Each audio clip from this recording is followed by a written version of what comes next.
기도하겠습니다. 하나님 아버지 감사합니다. 주님, 오늘도 저희가 여성사역 4번째 시간을 갖게 됩니다. 오늘도 하나님 저희들에게 하늘의 문을 활짝 여시고 성령을 물부터 부어주시옵소서. 오늘은 특별히 저희가 온전함에 대해서 함께 말씀을 듣고 나누고자 합니다. 주님, 우리를 정직하게 지으셨는데 우리는 죄로 말미암아 세속에 물들고 세상에 주는 편견과 잘못된 습관과 간섭을 통해서 우리는 바로 보아야 될 것을 보지 못하며 살고 있습니다. 오늘 하나님의 말씀을 함께 나누고 듣는 중에 하나님, 우리 안에 온전하지 못한 것이 무엇인지, 정직하지 못하며 살았던 것이 무엇인지, 그것들을 우리를 얼마나 감금하며 우리를 구속하며 우리에게 너무나 많은 어떠한 아픔과 고통을 주고 살았는지를 깨닫게 하여 주셔서 오늘 말씀을 통해서 새로운 것을 발견할 수 있도록, 하나님의 원래의 모습으로 돌아갈 수 있도록 은혜를 베풀어 주시옵소서. 함께 참석한 우리 모두와 줌으로 참석하는 또 하나님 함께한 이들에게 하나님의 놀라운 은혜가 임하게 하여 주시고, 부족한 저희 입술을 주장하여 주셔서 하나님의 말씀을 잘 전할 수 있도록 하나님께서 제 입술을 사용하여 주시옵소서. 예수님의 이름으로 기도했습니다. 아멘. 예. 오늘은 이제 여러분 벌써 사과 4번째 시간을 갖게 되었습니다. 사과 온전함이거든요. 저는 이제 온전함을 이 여성사역을 쭉 하면서 거의 많은 분들이 그런 얘기를 하는 걸 들었어요. 8과 중에 이 온전함이란 과가 꽃이다. 그래요. 그 정도로 이 온전함이 굉장히 좋아요. 그래서 온전함의 강의를 제가 여성사역 처음 훈련받을 때 온전함의 강의를 듣고 제가 얼마나 충격을 받았는지 몰라요. 그리고 이 온전함을 통해서 제가 이제 정직의 일기를 써가면서 제 안에 있는 잘못된 습관이나 잘못된 것을 고쳐나가는 저의 모습을 보게 되었습니다. 여러분, 오늘 처음 이제 참석하신 분들은 처음 듣는 분도 계시고요. 여러 번 하신 분들도 계실 것입니다. 오늘은 이제 온전함, 정직함으로 목적을 나타내기. 그래서 한번 우리가 이 토저의 글을 한번 읽어보겠습니다. 주여 저를 어린아이와 같게 하소서. 페이지 46페이지 교재 46페이지를 보시고 읽어보겠습니다. 주여 저를 어린아이와 같게 하소서. 자리나 명성 또는 지위를 얻기 위해 다른 사람들과 경쟁하려는 마음으로부터 저를 건져주소서. 어린아이와 같이 단순하게 하소서. 거칠애와 가식에서 벗어나게 하소서. 나 자신만을 생각하는 저를 용서하여 주소서. 나 자신을 잊고 당신을 바라보는 가운데 진정한 평안을 찾게 하소서. 당신 앞에 저를 낮추오니 저희 기도에 응답하소서. 주님의 멍에를 메워주시고 그 안에서 저로 안식을 찾게 하소서.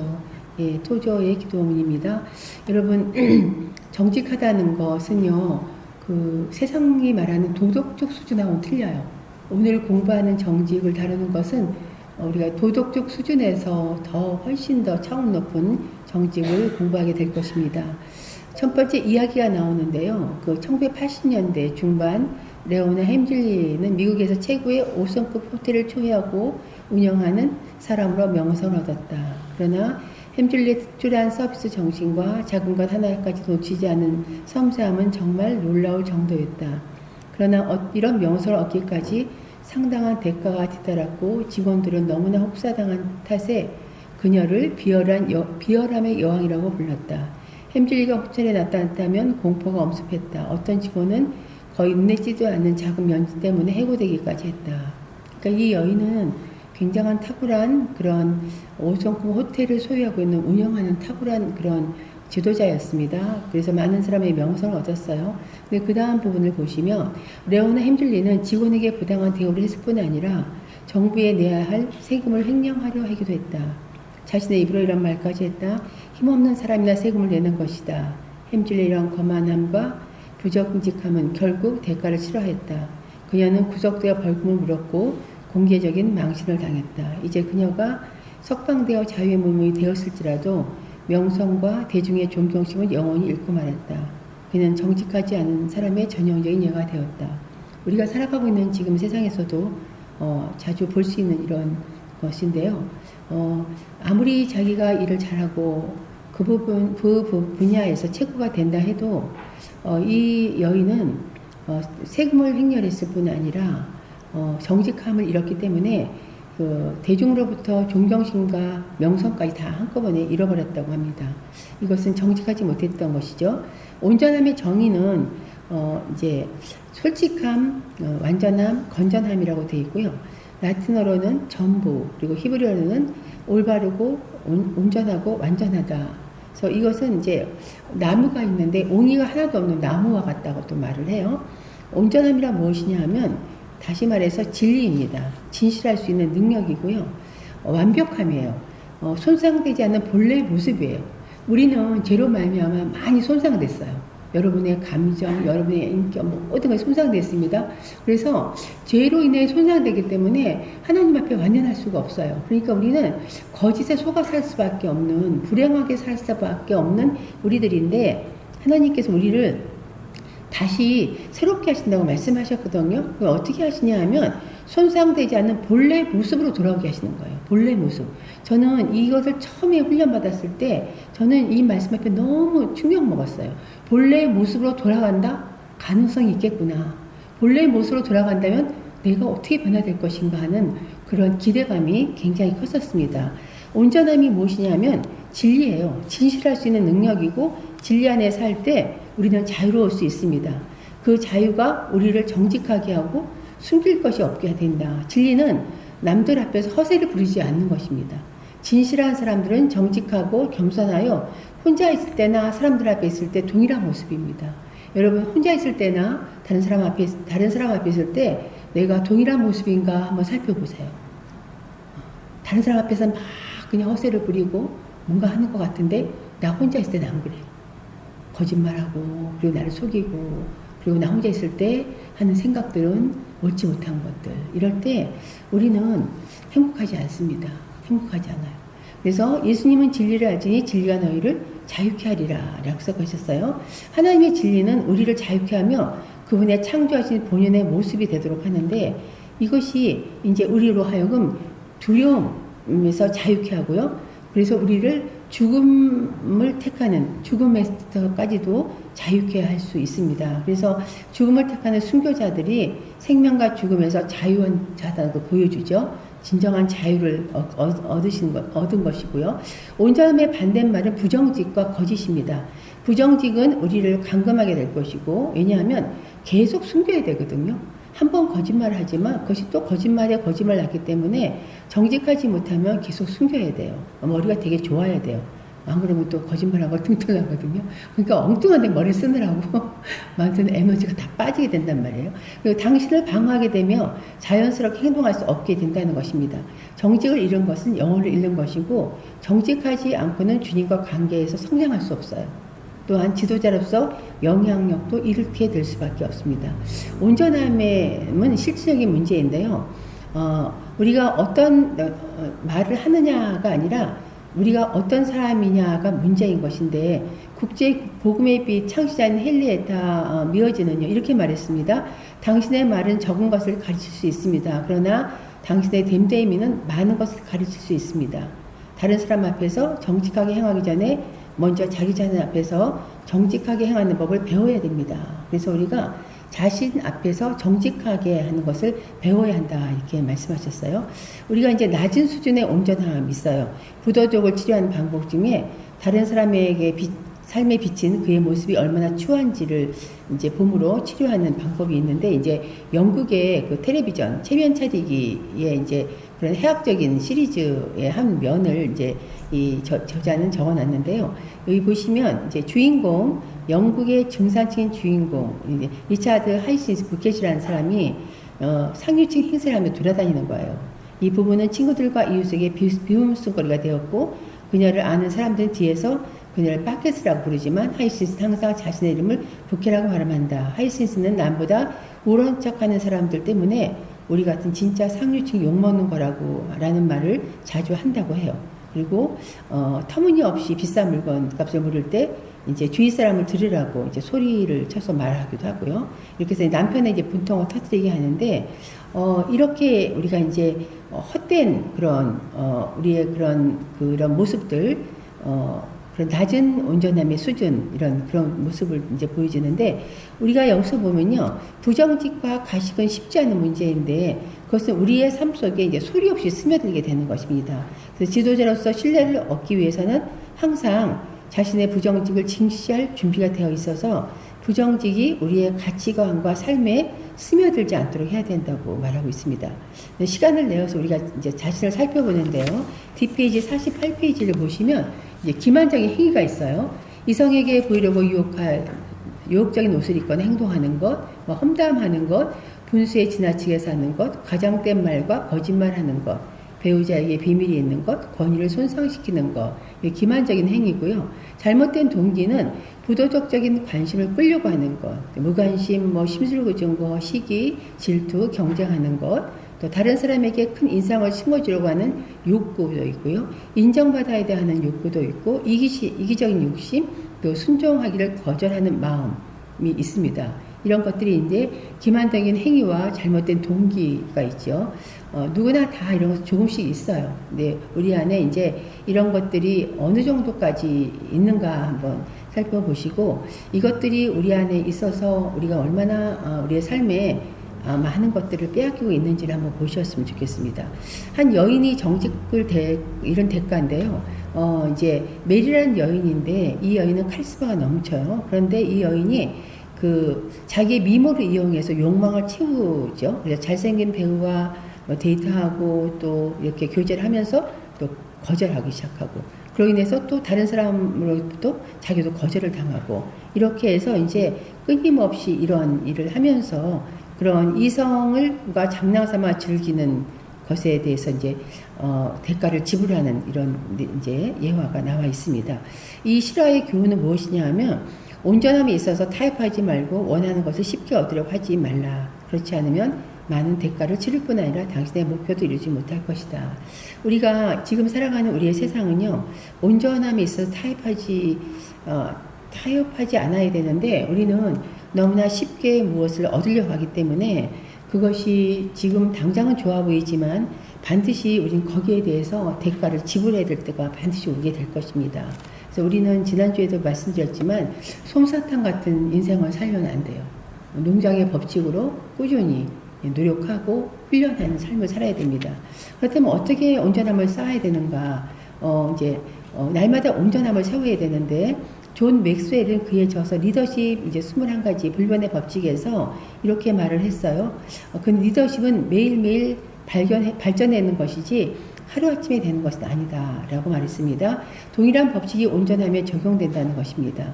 자신의 태도와 행동에 책임을 지고 온전하게 사는 법을 배우는 것은 매일매일의 훈련이라고 합니다. 어떤 것들은 쉽게 이루어지기도 하지만 어떤 것들은 힘겹게 이루어진다고 합니다. 온전하게 살아갈 수 있도록 계획을 세우라. 다음은 도움이 될 만한 원칙들이다. 제가 온전함에 대해서 처음으로 이것을 이제 훈련을 받고 난 다음에 제가 저희 교회 동문제에다 글을 썼어요. 그 글을 쓴 걸 잠시 제가 읽어 드릴게요. 빛은 어둠이 되고 빛과 어둠을 구분하지 못하게 된다. 지금까지 알고 있던 정직은 도덕적 수준에 불과했다. 거기에 나의 의와 교만이 솟아나고 있어서 다른 사람을 정죄하고 판단한 죄를 짓게 했다. 정직, 나는 이 단어에 매료되었다. 손상되지 않는 원래대로 돌아가는 것이다. 과연 이것이 가능할까? 내 안에 있는 타락한 본성은 악하고 비뚤어지고 왜곡된 것들이다. 이러한 것들이 하나님과 인간 사이에 많은 담을 만들고 가시와 엉겅퀴를 만들었다. 정직, 원래대로 돌아가는 것이다. 하나님의 창조의 모습으로 그분의 인격 안으로 들어가는 것이다. 이것은 철저히 하나님의 은혜로만 가능한 것이다. 나는 마음의 정원에 정직의 나무를 심기로 했다. 아침 저녁 말씀과 기도로 주의 보혈로 물을 준다. 정직의 나무가 자라는 모습을 나이테가 커가면서 뿌리를 길게 뻗으며 아름들이 나무를 상상해 본다. 정직의 나무가 자라면서 불이 변덕, 혈기, 탐심, 탐욕, 인정받으려 하던 모습들이 위선과 프리부정이라는 것들이 떨어져 나가는 것을 본다. 그 안에 참 자유를 경험한다. 세상의 죄와 타협하지 말고 목표를 위한 지름길도 구하는 것이 아니다. 여호와께서는 정직하게 한 자에게 좋은 것을 아끼지 아니하시며 정직한 자를 위하여 완전한 지혜를 예비하시며 정직한 자의 교통하시며 정직한 자의 기도를 기뻐하신다. 요셉은 보디발 장군의 아내로부터 유혹을 받을 때 하나님 앞에서 정직히 행동했다. 밧세바를 범한 후 철저하게 회개했던 다윗 왕은 통해 나타난 정직은 하늘로부터 온 거룩한 능력이다. 다윗은 내 안에 정한 마음을 창조하시고 정직한 영을 부어달라고 기도했다. 정직을 잃은 것은 영혼을 잃는 것이다. 난 날마다 정직함을 쌓기 위해 몇 가지 원칙을 정해본다. 언어의 정직, 물질의 정직, 관계의 정직, 감정의 정직, 은사의 정직. 정직의 나무가 자라면 나의 영이 맑고 순수해지며 그것이 정서와 감정과 의지를 바르게 하며 육체의 모든 세포와 장기와 조직까지 건강하게 반응할 것이다. 스스로 지혜롭게 여기지 말지어다. 여호와를 경외하며 악을 떠날지어다. 이것이 내 몸의 양약이 되어 내 골수를 윤택화하리라. 타락한 본성으로 태어난 나는 거짓 정보로 익숙해진 가치관, 문화권, 체면, 편견, 가식적인 위선적인 것이 얼마나 나를 구속했고 정직하지 못하게 만들었는가. 그것은 나의 족쇄인 것이다. 이제는 내 안에 주님을 거주자로 모시고 하나님과 낯서에 곱게 뻗은 정직의 나무에 옹의를 만들고 싶지 않다. 그래서 하나님의 시각으로 세상을 보며 주님의 형상을 닮은 사람들을 편견 없이 볼 수 있기를 기도한다. 사랑할 수 없는 자를 사랑하며 용서할 수 없는 자들 용서하는 십자가의 삶을 살아가도록 날마다 정직의 영을 부어주시를 기도한다. 이렇게 해서 제가 처음에 이 정직을 배우고 나서 쓴 글이에요. 그때 그 글이 늘 제 안에 남아있고 그것이 제가 이때 여러 번 나눠준 유인물의 그 정직의 일기라는 것을 이제 만들었거든요. 그래서 우리가 내가 정직하고 살고 싶다라는 것은 여러분들을 행복하게 만들어주는 거예요. 지금 거짓이 난무하고 세상이 이렇게 살아가지만 여러분이 정직하게 살기 원한다면 하나님께서 여러분에게 복을 주시기 시작하십니다. 하나님이 주시는 복은 헤아릴 수가 없거든요. 그럼 어떻게 해야 되냐면 마음을 새롭게 하라 이렇게 되어 있습니다. 우리 마음이 새로워져야 돼요. 그래서 대적 그 마음의 생각이 어떠하면 그 위인도 그러한즉 너희는 이 세대를 본받지 말고 오직 마음을 새롭게 함으로 변화를 받아. 예, 이 세대를 본받지 마세요. 마음을 새롭게 함으로 변화를 받아서 하나님의 기뻐하시고 온전한 뜻이 무엇인지 분별하도록 하나님께서 우리에게 주실 것입니다. 그래서 우리의 마음이 어떠한가를 매일 시간을 내어서 보아야 돼요. 그 영역이 온전함이 부족한지 어디서 부족한지 주님께서 보여달라고 구해야 됩니다. 주님이 보여주실 때까지 회개하고 그 분야에서 우리가 강하다고 확신시켜주는 성경 구절을 통해서 우리가 마음을 새롭게 해야 되는 것이고요. 그 다음에 주님에 대한 경외심을 달라고 구해야 합니다. 주님을 경외하는 것이 지혜의 근본이기 때문입니다. 하나님을 기쁘시게 하려는 열망으로 성령님께 마음을 열면 성령께서 우리를 인도하셔서 경건한 온전함을 갖는 지혜를 배우게 하실 것입니다. 예를 들어서 우리가 어떤 사람에 대해서 말하고 있을 때 성령께서 멈춰라 할 때가 있어요. 멈춰 하지 마라. 예, 이럴 때가 있거든요. 그래서 우리가 성령에 민감한 자세로 우리가 살아갔으면 좋겠습니다. 매일 잠들기 전에 우리 자신이 주님의 인도함에 얼마나 순종하였는지 보여달라고 구하는 기도를 해도 좋고요. 그것이 매일매일의 습관으로 만들었으면 좋겠습니다. 그것이 온전함으로 살아갈 수 있는 것입니다. 우리가 살아가는데 여러 가지 많은 습관이 있는데요. 좋은 습관도 있고 잘못된 습관도 있어요. 그런데 좋은 습관은 만들어가는 거예요. 농장의 법칙이에요. 만들어가는 거예요. 지난주에 제가 이제 나의 한계를 대해서 우리가 우선순위에 대해서 앞으로의 미래의 나의 모습을 이제 제가 유인물 나눠드렸잖아요. 그것도 매일 한번 해보세요. 매일 해보세요. 그냥 억지로 하지 마시고요. 그냥 재밌게 해보세요. 여러분 재밌게 하시면 재밌어져요. 그래서 해보시면 되고 온전하게 살 수 있는 힘을 기르는 것에 온전하게 되려면 시간이 필요한데요. 이거는 평생 훈련이에요. 정직함과 하겠다는 이제 평생 훈련하겠다고 다짐하시고 정직함과 일관성을 잃지 않도록 해야 됩니다. 온전함은 누가 보든지 보지 않든지 자신이 해야 할 일을 계속 해나감으로써 비로소 이제 얻게 되는 것이거든요. 그래서 온전함은요, 내면의 확신을 가져다주고 일관적으로 진실되게 산다면 거룩한 성품이 형성되게 되어 있습니다.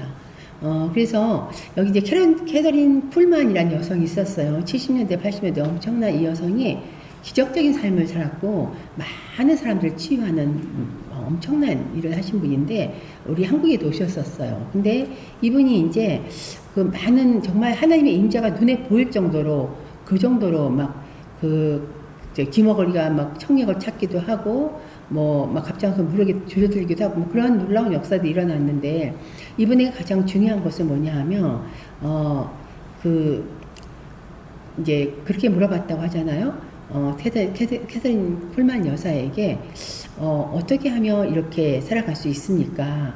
어떻게 준비하고 계셨나요? 물어보니까 이 여성이 한 말이 저는 아무 준비도 하지 않았어요. 저는 항상 준비된 상태로 있었습니다. 예.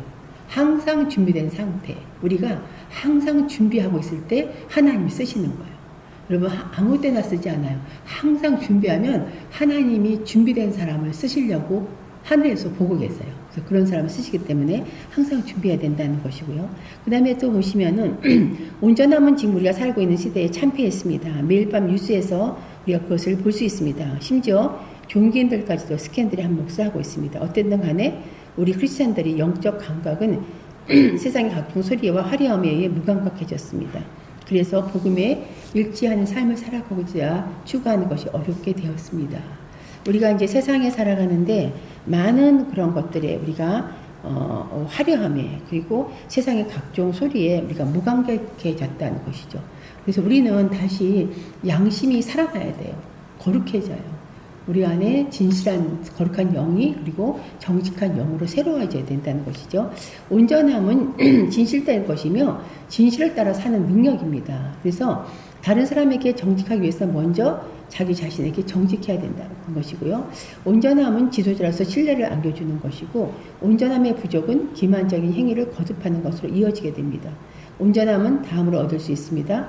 하나님의 말씀으로 마음을 새롭게 함으로 또 멘토에게 정직한 평가를 받음으로 청렴함을 평생의 훈련으로 삼아야 온전해질 수 있습니다.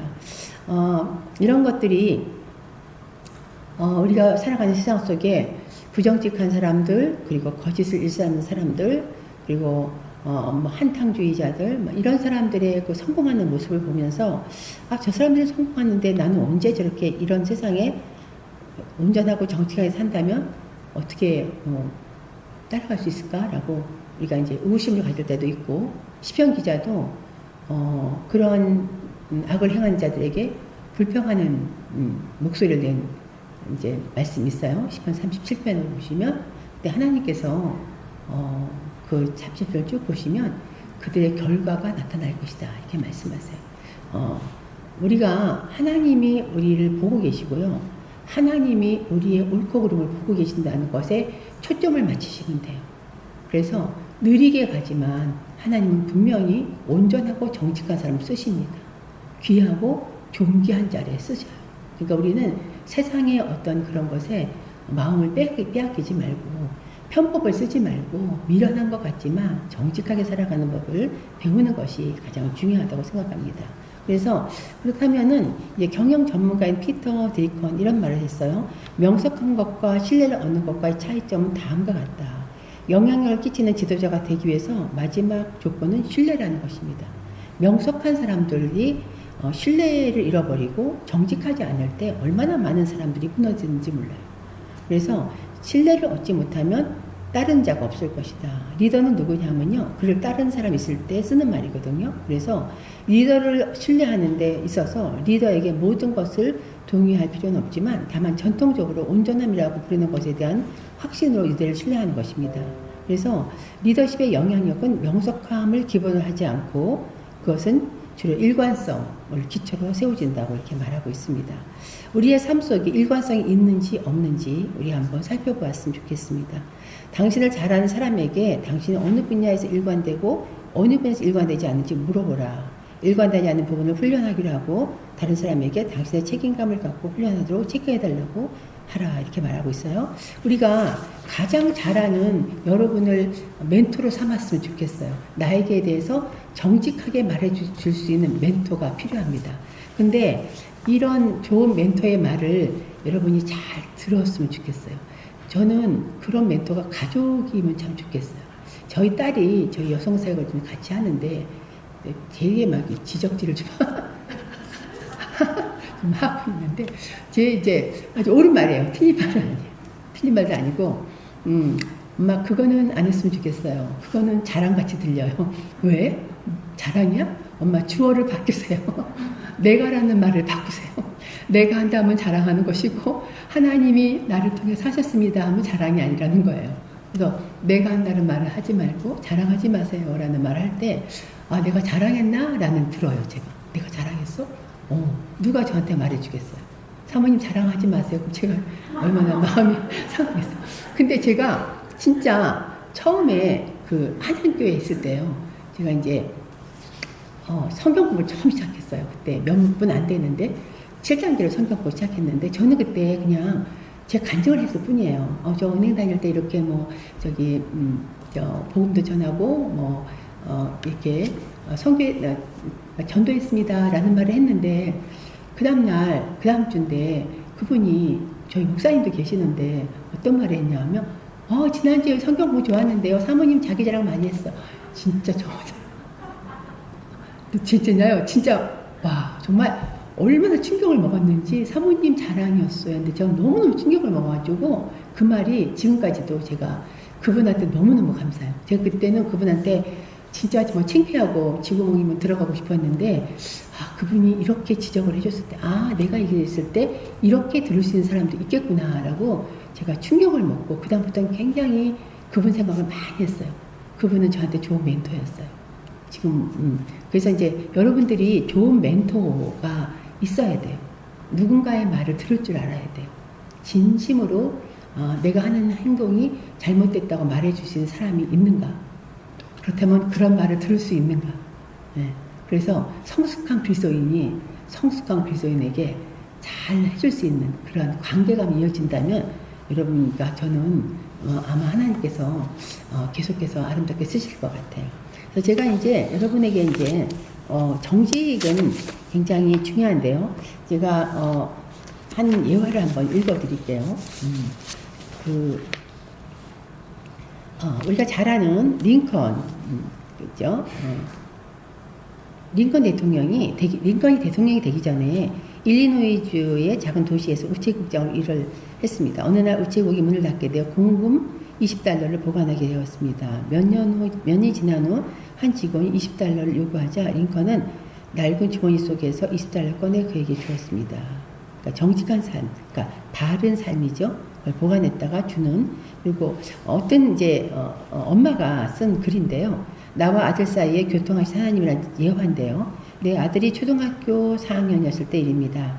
학교에서 월말고사가 있는 날 난 늘 했던 것처럼 등교하기 전에 기도해주며 시험 보는 시간마다 기도하고 시험 볼 것을 당부했습니다. 난 집에 있는 동안 각 과목 시간마다 잠깐씩 기도하기로 했습니다.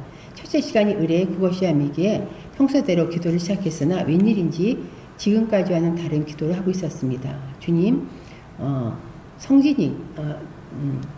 성진이가 사탄의 유혹에 빠지지 않게 하시고 그리스도인으로서 자세를 잃지 않으며 믿음으로 승리하게 해주세요. 시험이 마치고 귀가한 아들에게 놀라운 고백을 들었습니다. 국어 시험 시간이 거의 끝나갈 무렵 아들은 우연히 옆자기 시험지를 뒤집었는데 딱 한 문제의 정답이 눈에 들어온 것입니다. 얼른 자기 답과 비교해보니 자신의 것이 오답인 것을 알아차렸습니다. 그때부터 아들은 갈등하기 시작했습니다. 잠시 고민을 한 후 아들은 판단을 내렸습니다. 비록 한 문제를 틀리더라도 거짓된 행동을 할 수 없다고 생각한 것입니다. 아들은 오답을 쓴 채로 시험지를 제출하고 와서 그 얘기를 내게 했습니다. 나는 나와 아들 사이의 우리가 하시는 하나님을 보았습니다. 우리가 정결하기를 원하시는 게 대해 이제 그 교통하는 하나님, 그러니까는 엄마가 아들을 시험을 잘 보게 해달라 기도를 했는데 하나님께서 기도의 그 방향을 바꾸셔서 이 아이가 유혹받지 않게 해달라라고 기도했더니 아들이 그 시험 문제 하나 고치려고 했다가 갈등하다가 다시 고치지 않고 그대로 냈다는 이야기입니다. 우리가 기도할 때요, 하나님 앞에 정직하게 기도하는 법을 배워야 돼요. 무조건 우리 남편 승진하게 해주세요. 우리 아들 대학 들어가게 해주세요. 뭐가 잘 되게 해주세요 하는 기도가 아니라 하나님 정직하게 해주세요. 바르게 해주세요. 옳은 방향으로 하게 해주세요. 이것이 반드시 들어가야 돼요. 그렇지 않고 기도하면 하나님이 우리를 기도를 들어주실지라도 우리가 정직하지 못한 기도 때문에 반드시 무너지게 되어 있습니다. 대가지불 할 수밖에 없기 때문에 정직하게 기도하는 법을 배워야 돼요. 그래서 우리는 세상과 다르게 살아야 되는데 여러분에게 드린 유인물이 있습니다. 여러분 페이지를, 이 페이지 한번 보실게요. 이 페이지를 보시면요. 제가 이거를 보여드려야 되는데, 여기 계시는 분들 보일까 모르겠네요. 이거 보이나요? 요 삼각형이에요. 설명해 드릴게요. 삼각형인데, 여기 보시면은, 이제 0과 혼과 6이 있죠. 예. 그래서 6은요, 우리가 세상에 아이가 태어나면 처음에 세상을 보는 눈은 이 오감을 통해서 봐요. 시각, 후각, 미각, 촉각, 청각을 통해서 세상을 보기 시작하죠. 이것이 우리의 영혼, 우리의 이제 정신이죠. 마음, 생각과 의지와 감정이 만들어지는 것이에요. 그런데 이 맨 위에가 0인데 여기가 이제 하나님이 계시는 건 예수님이 계셔야 돼요. 근데 만약에 예수님이 안 계신 인간이 이 삼각형 맨 꼭대기가 내가 주인이에요. 내가 주인이면 우리가 지금까지 보고 들은 모든 세상의 문화는 옳지 않아요. 제가 아까 말씀드렸던 것처럼 그 세상에 잘못된 편견도 많고요. 그리고 세상에 어떤 그런 옳지 못한 그런 가치관, 거짓된 정보로 인해서 그런 가치관으로 우리가 잘 길들여져 있기 때문에 우리가 이런 것을 보고 들은 모든 것이 우리의 생각과 의지와 감정이 만들어지는 거예요. 그게 인격이에요. 인격인데 이 사람이 이제 내가 중심적인 인격인 사람과 예수님이 내 안에 주인이 바뀌어서 주님이 주인이 된 사람과는 전혀 달라요. 하늘과 땅 차이예요. 그러니까 내가 주인이 되면은요, 내가 보고 배운 그대로 하는 거예요. 그럼 그것이 나의 감정이고 의지고 생각이 되는 거이기 때문에 이 사람이 내가 주인이 됐어요. 그래서 내가 성공을 했어. 최고가 됐어. 그러면은 이 사람이 어떻게 될까요? 내 의지 마음대로 하는 거예요. 내 마음대로, 내 생각 마음대로. 일관성도 없고 내 감정이 수시대대로 움직이기 시작하죠. 여러분 잘 아는 그 기독교들이 많이 죽였던 네로왕 같은 사람들, 예, 북한의 김일성 같은, 김정은 같은 사람들, 우리 주변에 이렇게 하나님이 주인이 되지 않는 사람인데 내가 성공했다? 내가 최고가 됐다? 그런 사람들이 어떻게 되겠어요? 정말 하나님 안에서 올바른 인격이 주어질까요? 그렇지 않아요. 생각과 의지와 감정이 자기가 통제할 수 없는 사람이 돼버리기 시작하는 거예요. 그런데 그러다 보니까 보는 것과 듣는 것과 오감이 다 다르게 보고 있어요.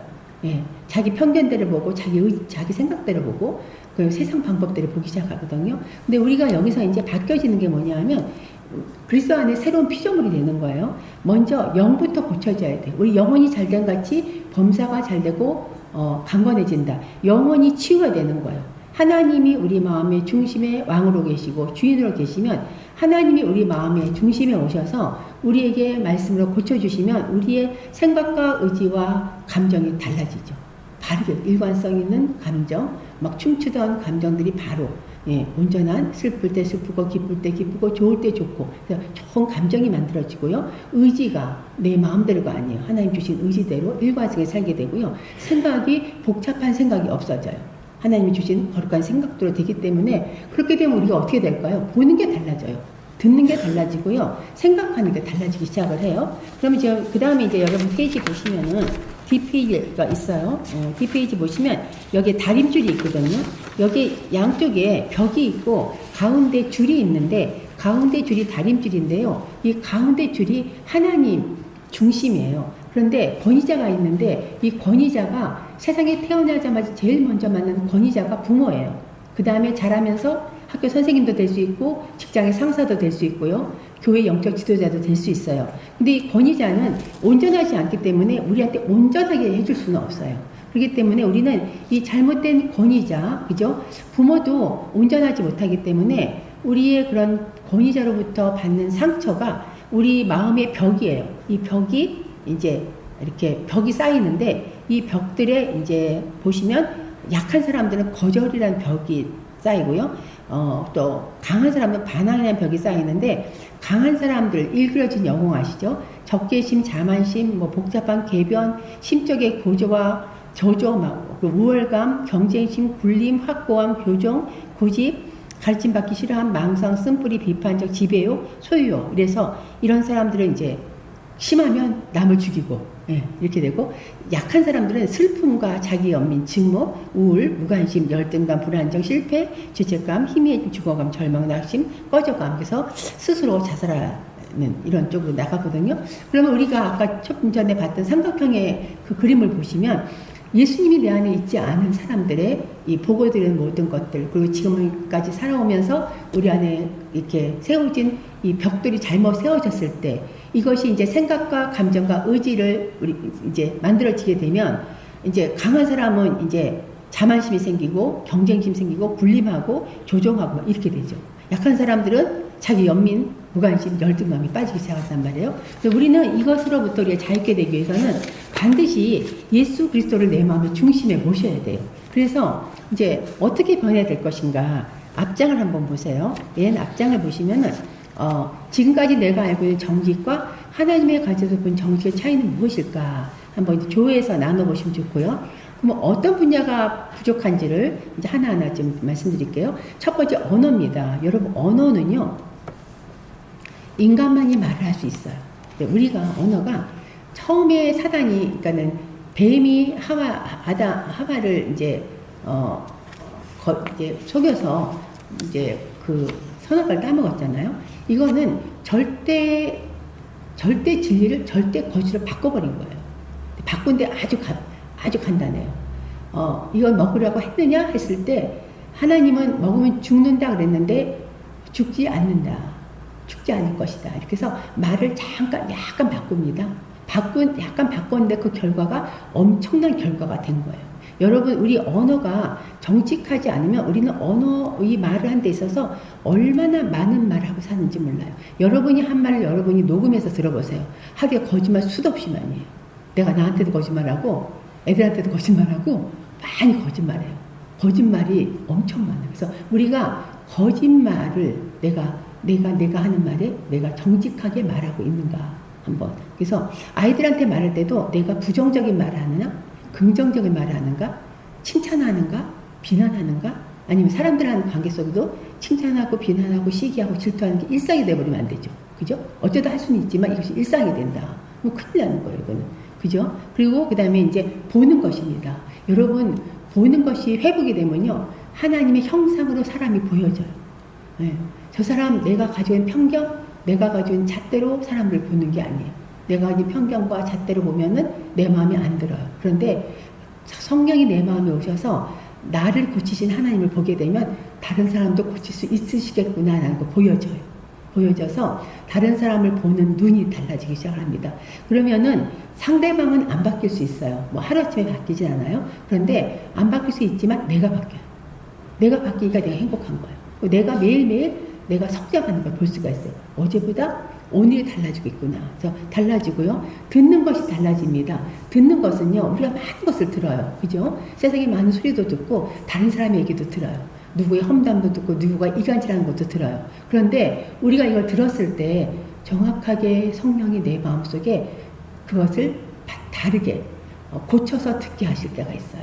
그거 잘못된 거야. 그리고 내가 들었을 경우에 그거를 직접 전달하지 않고 주님의 마음을 가지고 다시 정돈된 마음을 가지고 상대방에게 들려줄 수 있어요. 누구누구 집사가 그런데 당신 이렇다 해. 뭐 이렇게 말하면 어떻게 했어요? 근데 그 사람이 어떤 사람에 대해서 비난했단 말이에요. 내가 봐도 그런 말 들을 것 같아.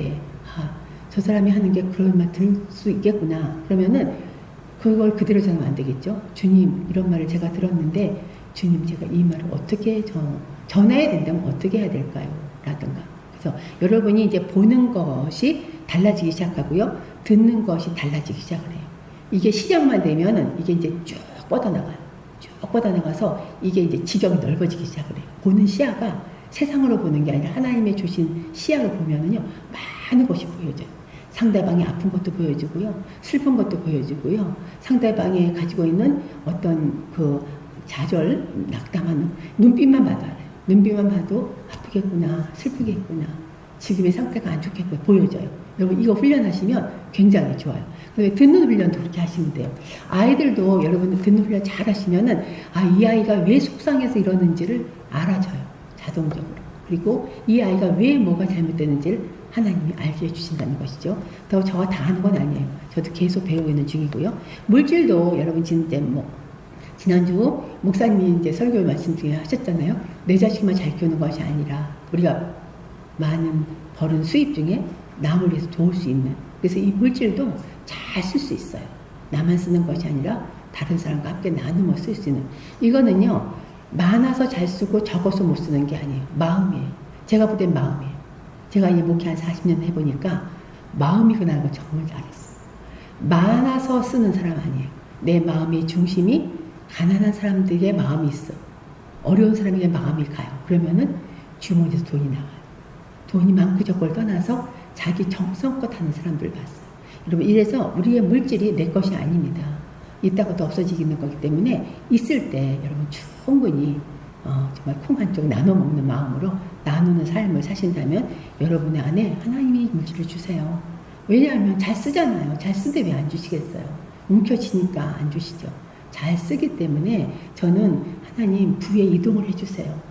너무 자기만 쓰려고 막 모았던 사람들 죽을 때 아무것도 못 가져가는데 너무 억울하잖아요. 그러니까 부의 이동을 잘 쓸 수 있는 크리스찬들에게 좀 주십시오, 주님. 그래서 저들이 꿈을 펼쳐갈 수 있도록, 마음껏 쓸 수 있도록, 나눌 수 있도록, 우리를 통해서 가난한 자가 없었으면 좋겠고, 네? 그렇게 해서 쓸 수 있으면 좋겠고, 그 다음에 이제 시간이 있어요. 예를 들면 23시간을 주셨잖아요. 이 시간을 통해서 내가 하나님 앞에 드릴 수 있는 시간을 딱 떼어놓으시면 좋아요. 시간 없지 않아요. 핸드폰 조금 안 보면 되고요. TV 조금 안 보면 되고요. 홈쇼핑 안 보면 되고요. 그런 데서 시간도 똑똑 빼내시면 얼마든지 시간 쓸 수 있어요. 이런 시간을 빼냈으면 좋겠고요. 감정이 있습니다. 칭찬과 격려와 용서하는 마음이 있어요. 감정 처리를 참 잘 하셔야 되는데, 저도 이제 감정이 이제 좀 기복도 심하고, 저 이제 우리 딸이 맨날 나보고 뭐라고 해요. 감정, 엄마 그렇게 감정을 그런 식으로 하냐는데, 감정 있잖아요. 이게 잘 만들어질 수 있어요. 하나님이 우리 감정을 잘 만들어 가세요. 여러분, 이 자리에 계신 분, 저는 안 될 것 같아요. 절대 아니에요. 돼요.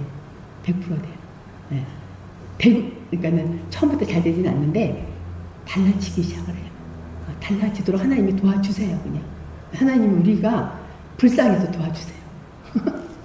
여러분, 이제 감정의 기복이 심하거나 감정 때문에 뭐 애들하고 싸우고 뭐 부딪히고 이런 사람들 있잖아요.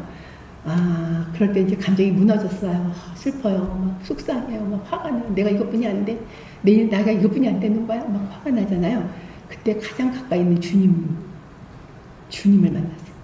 주님이 여러분 앞에, 여러분 안에 함께 하시면서 내가 너를 고쳐줄게. 내가 너를 치유해줄게. 내가 너와 함께 할게. 그래서 하나님이 우리 안에 오셔서 칭찬과 격려와 이런 것들로 이제 치유해 주시는데요. 이런 것들 이제 치유받기 시작하면 여러분 안에 이제 자존감이 높아지죠. 높아지면서 이제 삶에 자신감이 생기고, 그리고 여러분 안에 우울증이 사라져요. 우울하게 살 필요 없어요.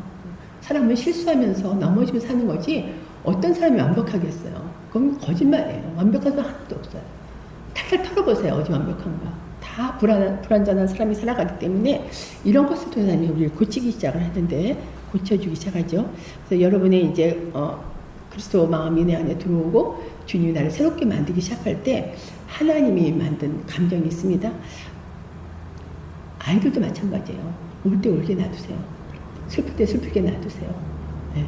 그 아이들 감정을 막 건드리거나 막 그냥 잘라내거나 막 그렇게 하지 마세요. 그럼 애들이 그냥 그 감정을 추스리고 아무 말도 못하는 거예요. 그게 어디로 가겠어요? 마음에 쌓여서 나중에는 병이 되는 거예요. 하고 싶은 거 못해요. 말하고 싶은 거 못하고 스스로 자존감 낮아지는 거죠. 그러니까 얼마나 그렇게 해서 우리가 이런 것도 있고요. 관계가 있습니다. 인간관계예요. 가족과의 관계, 인간과의 관계에서 내가 정직하게 반응하는가. 여러분, 한 번 만나고 지나가는 사람도 여러분이 함부로 대하지 않는 그런 마음을 가져보세요. 제가 옛날에 직장 다닐 때 선배한테 그런 말 한 번 했어요. 나는 그냥 지나가는 그냥 사람이라도 나는 함부로 대하고 싶지 않아 라는 말 한 적이 있어요. 여러분, 많은 사람의 친구보다도 한 사람의 원수를 내가 만들지 않겠다 하는 원칙으로 살아가시면 여러분이 인간관계에서 좋은 관계를 맺을 수 있어요. 제가 보기에는 가장 큰 재산은 인간관계라고 생각해요. 내가 누구를 만났든지 누구와 함께 있었든지 그들의 머릿속에 참 좋은 사람이었어, 닮고 싶은 사람이었어, 참 좋았어 라는 거 하고 그 사람 다시는 만나기 싫어, 다시 만날까 봐 이런 사람은 안 되잖아요. 그래서 내가 누구를 만났든 여러분 어린아이한테도 그렇고 초등학생 학생도 그렇고 어른도 그렇고요. 지금 이제 노령화 시대가 되다 보니까 노인들이 많아져요. 여러분 노인들한테 정중하게 잘 대하세요. 내 마음에 맞지 않아도 여러분도 늙고 나도 늙어요. 여러분도 늙고 나도 늙는데 늙은 다음에 젊은 사람들이 우리 막 무시하면 어떡하겠어요. 그죠? 그러니까 노인들을 잘 대하는 거 하나님이 이거 칭찬하실 거예요. 그래서 잘 대할 수 있는 이런 관계, 좋은 관계를 맺으면 좋겠고요. 상거래의 정직인데요. 제가 어느 날 슈퍼를 갔는데, 아니 대형 마트를 갔는데 가지가 막 이만큼이 이렇게 비들비들해 갖고 있는 걸 봤어요. 근데 제가 그때 그런 마음이 들었어요. 사람들이 가지를 사는데 막 쪼물럭쪼물럭 좋은 고르려고, 그러니까 나중에는 이게 쪼물럭거리고 생물이잖아요. 그래서 이게 이제 나중에는 이게 상품 가치가 떨어지는 거죠. 어제도 수박을 사러 갔는데 어떤 사람이 수박을 막 북치듯이 막 치는 거야. 이게 때려봐야 이제 좋지 않은지 막 보는다고 막 계속 치는 거야. 그걸 보면서 참 이렇게 우리가 이렇게 생각 없이 이렇게 하는구나 하는데, 여러분 물건 살 때도 이렇게 보시면 제가 이제 그때 그걸 보면서 주님이 저에게 너는 앞으로 야채나 과일을 살 때 딱 눈에 보고 딱 집어라 하는 마음 주셨어요. 이것저것 골라 쪼물럭거리지 말고, 쪼물럭거리면 누군가 또 살 텐데 그렇게 사지 말고 딱 보고 골라서 사봐라 하는 마음 주셔서 그때부터 전 이제 물건을 살 때 딱 보고 그냥 사요. 그냥 딱 보고 사는데 이런 거 하나하나가 정직한 것이고요. 한 번은 홈쇼핑을 제가 좀 한동안 샀어요. 근데 홈쇼핑의 장점이 뭐냐면 반품도 됩니다예요. 근데 반품되니까 샀다가 반품을 했어요. 근데 이거 여성사가 좀 고친 거예요. 하나님께서 저에게 너는 반품된다고 함부로 샀다 그렇게 바꾸냐?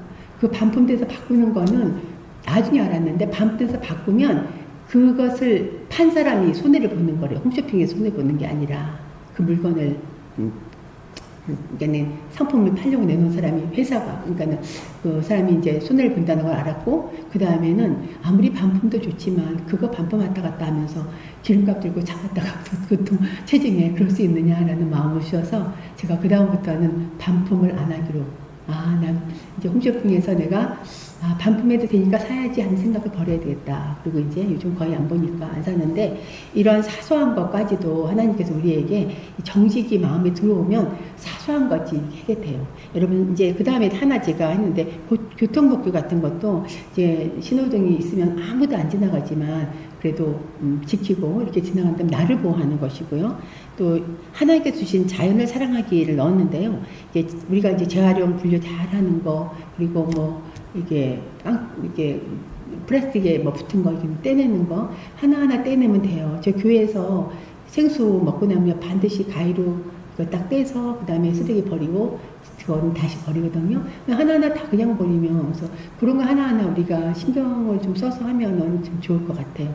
쓰레기 버리러 갔을 때 음식 쓰레기 버렸는데 거기에 누군가가 비닐봉지채로 버렸을 때 그냥 이 고무장갑 끼었으니까 그냥 쓱 버려서 그냥 버리면 되는 거고요. 그래서 이런 것이 우리가 의식화가 돼가지고 하다 보면 우리 주변이 이제 밝아지기 시작을 하죠. 그래서 이렇게 해서 이제 하나님 주신 자연을 아름답게 하는 거. 어젠가 제가 최재천 교수님, 그 생태학자 교수님이 강의를 들었는데요. 이분이 그런 얘기를 하더라고요. 인간과 동물은 공존해 살아야 된다. 그래서 우리가 동물을 정말 사랑해야 된다는 그런 얘기를 하면서, 돌고래는 바다에서 살아야 되는데 돌고래를 갖다가 수족관이 아무리 커도 돌고래를 가둬놓으면 돌고래는 이 전파를 탄대요. 그래서 돌고래를 가둬놓으면 돌고래가 이명 증상이 있다는 거예요. 그래서 엄청 스트레스를 받는데요. 엄청. 그래서 막 나중에 사람한테 해치잖아요. 그래 동물을 함부로 다루면. 그래서 이제 그분이 이제 돌고래를 제주 앞바다에 가서 재활 치료를 해줬대요. 그래서 이제 헤엄쳐 갈 수 있을 정도로, 그리고 그래서 재활 치료를 해서 바다에다 보내줬다라는 얘기를 하는 걸 듣고 제가 가슴이 뭉클했어요. 우리가 살아가는 세상은 피조물들이, 하나님의 아들들이 나타나길 고대하고 있거든요. 우리가 자기를 막 훼손했어요. 나무 막 잘라버리고, 막 종이 막 써버리고, 그리고 막 이런 이제 뭐 환경 이제 이런 것들 많이 플러스 이런 거 많이 오기 때문에 우리가 지금 코로나가 왔다는 것도 우리가 스스로 정말 자유를 훼손시킨 그런 대가를 좀 치르고 있다고 생각을 하기 때문에, 우리가 이제 오늘 배운 것들 중에서 여러분들이 정직하게 살자. 정직은 우리가 세상이 말하는 도덕의 수준이 아니고 하나님이 우리를 손상된 우리를 완전히 회복시켜 주는 것, 온전하게 하는 것. 그렇다면 오늘 우리가 이 주제로 이제 강의를 듣고 난 다음에 여러분들이 이제 조별 모임을 할 때 뭐 전부 다 하기는 힘들지만 여러분들이 집에 가셔서 제가 프린트볼 하나 더 내드렸는데요. 맨 뒤에 보시면은 일주일 동안 쓰는 일기가 있어요. 일기 보죠? 정직 일기가 있습니다. 언어, 물질, 시간, 감정, 관계, 상거래, 교통법부, 그다음에 은사의 정직이 있는데요. 마지막에 은사는 하나님 주신 것이기 때문에 우리가 하나님 주신 은사를 잘 쓰셔야 돼요. 그거를 자랑해도 안 돼요. 그리고 시기하고 자랑해도 안 되고요. 내게 주신 은사가 있는데 또 안 써도 안 돼요. 그렇기 때문에 은사도 다 발견하셔가지고 잘 쓰셨으면 좋겠고요. 그래서 오늘 이 말씀 정직에 대해서, 온전함에 대해서 여러분들이 이제 들으셨는데 한번 조 모임에서 한번 보시고요. 그리고 매일매일 머릿속에 내가 정직한가 온전한가, 그리고 하나님이 나를 좀 온전하게 하신다고 하셨으니까 내가 좀 온전하고 싶다. 손상된, 그러니까 원래 정직의 원래 뜻은 손상된 것을 완벽한 거고 손상되지 않은 본래 모습이기 때문에 우리의 많이 손상된 그것들이 본래의 모습으로 돌아갈 수 있도록 우리가 잘 이렇게 우리의 됨됨이가 우리 속사람이 잘 된다면 여러분 어떻게 될 것 같으세요?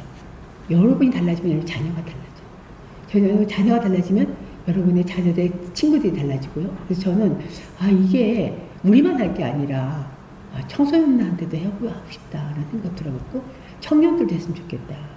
누구나 다 이거를 한번 해봤으면 좋겠다. 멘토도 마찬가지고 우선순위도 마찬가지고 여러분이 훈련 잘 받으셔서요. 여러분이 이제 교회 안에서 교사로 또 구역장으로 또 뭐 어떤 일을 맡겼을 때 여러분이 이대로 잘 사시면 하나님이 여러분을 통해서 영광 받으실 것 같아요. 그래서 오늘 이렇게 마치겠습니다. 기도하겠습니다.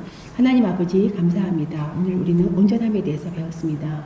정직하지 못하고 거짓과 그리고 아버지 하나님 그런 속에서 살았지만 오늘 말씀 통해서 우리 안에 정직한 영으로 새롭게 하여 주시옵시고 보는 것과 듣는 것과 말하는 것과 우리의 감정과 그리고 우리의 모든 일상생활 가운데 작은 것부터 우리가 이 온전함으로 나아갈 수 있도록 하나님께서 우리를 도와주시기를 간절히 원합니다.